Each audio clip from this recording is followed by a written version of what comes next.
Oh, apprends à devenir sérieux avec Dieu. Dès que tu sors d'ici, par ton langage, on ne te reconnaît même plus que tu es chrétien. Même ton langage simplement, en sortant d'ici, c'est fini. On ne te reconnaît même plus. On va te reconnaître simplement le dimanche prochain quand tu viens à l'église. Alors là, tu joues au timide ou à la timide. On va acclamer pour Dieu. Là, tu es fier. Hein? Là, c'est... Acclamer. C'est à l'extérieur que tu dois être fier. Il faut bouder le péché. Mais toi, le péché, non. Tu le vois toujours et il te frappe toujours. Mais tu viens bouder à l'église. Amen. Amen. Dieu peut faire de toi ce que tu ne soupçonnes pas. Et si je te dis ces choses, c'est parce que je veux que tu sois béni. Alléluia. Amen. Et pas béni des papiers, non. Ce n'est pas une bénédiction, une vraie bénédiction. Alléluia.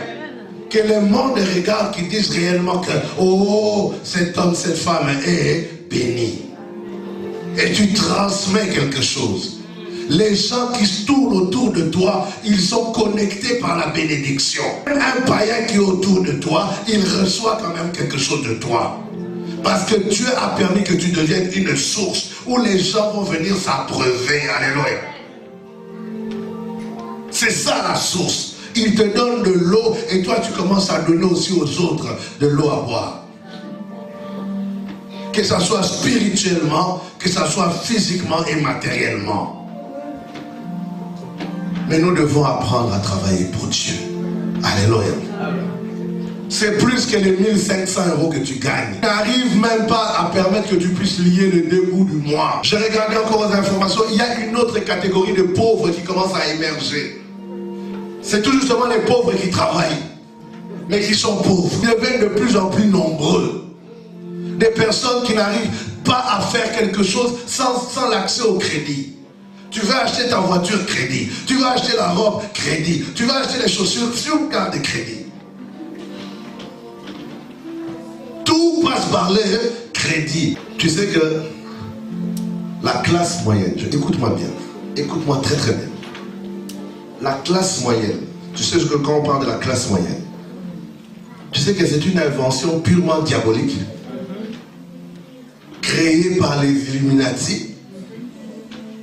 Ça n'existait pas avant la classe moyenne. Il y avait les pauvres et il y avait les riches. Mais qu'est-ce que les riches font? Ils disent, ah, si on garde cet écart-là, les pauvres vont venir nous embêter dans notre richesse. Car ils vont réclamer beaucoup de choses. Qu'est-ce qu'on doit faire? On crée la classe moyenne. C'est-à-dire, on leur donne un peu plus que ce qu'ils n'avaient. On leur donne accès à certaines choses. Pour qu'ils restent calmes et qu'ils ne viennent pas nous embêter dans nos richesses. C'est ce qui se passe. C'est une invention pure et simple. Et regarde quand on taxe, qui sont beaucoup taxés? La classe moyenne. Nous sommes devenus les esclaves du système. Les riches, on ne les taxe pas comme toi et moi. Non. Parce que s'ils osent, les riches maintenant, si vous blaguez, je prends mon argent, je vais en Suisse, je vais au Luxembourg, je vais au Panama, je vais ceci, bouclier fiscal. Mais qui subissent toutes les nouvelles lois chez nous. Quand le ticket de la STIB augmente, c'est qui paie? C'est celui qui a sa Maserati ou sa Ferrari? Non, c'est toi. Classe moyenne. Alléluia. Toutes ces lois-là, c'est pour nous. Mais allocation familiale, on est égal, pardon. Celui, même Ingrid Betancourt, et toi, vos enfants touchent les mêmes allocations familiales. Alléluia. Dieu est capable de te faire changer de classe. Amen. Tu ne dois pas vouloir rester dans la classe moyenne. Non. Tu dois pouvoir aller plus loin. Et Dieu est capable de le faire pour toi. Si tu apprends à travailler pour Dieu. Amen. Alléluia. Amen. Car la récompense du travail pour Dieu, Dieu la paye. Je veux te voir parler de Jésus-Christ. Pour toi, fais-le pour toi, fais cet exercice-là. Tu verras ce que ça va te procurer dans le cœur. Sois confronté à des situations. Oui, sois, parle à quelqu'un de Jésus. 3 t'insulteront, c'est pas grave, 1 t'écoutera. Alléluia.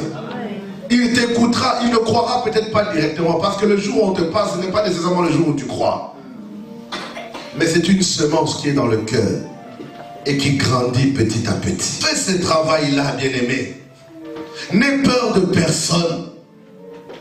Entrez dans les banques et parle de Jésus-Christ. Dans les hôpitaux, parle de Jésus-Christ. Où que tu sois, parle à quelqu'un de Jésus-Christ.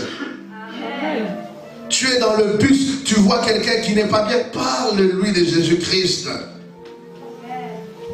Mais c'est dans ces pays où il y a le taux de suicide le plus élevé.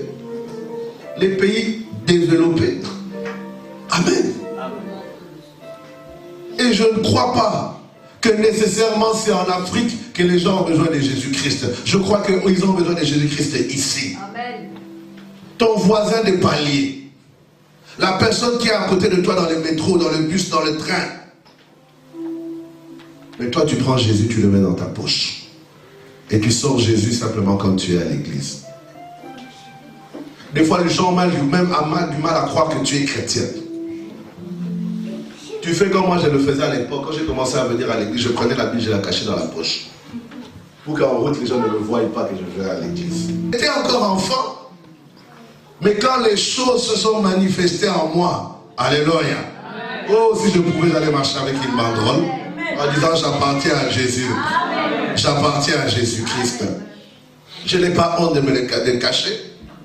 Comme je parlais avec un frère, même au boulot, on sait que le vendredi, Eric, il est à l'église. Donc ne m'appelle même pas le dimanche entre 9h et 13h. Tu ne m'auras pas. Alléluia. Je n'ai pas à me cacher par rapport à ma foi. Car si Jésus-Christ réellement a fait du bien dans ta vie, tu parleras de lui. Amen. Tu parleras de lui et tu le pousseras à continuer à faire du bien pour toi. C'est ça l'objectif. Tu pousses Jésus à parler aussi de toi. Plus tu parles de lui, lui aussi lui parle de toi. Car il est assis à la droite du Père. Tu parles de lui, il dit mon Père, écoute-la, écoute-la. Elle parle de moi. Moi aussi je parle d'elle auprès du Père. Ne vois-tu pas qu'elle n'a pas d'enfant? Ne vois-tu pas qu'elle ne connaît pas ceci? Elle n'a pas de mari. Il lui manque à boire. Il lui manque à manger. Ne vois-tu pas?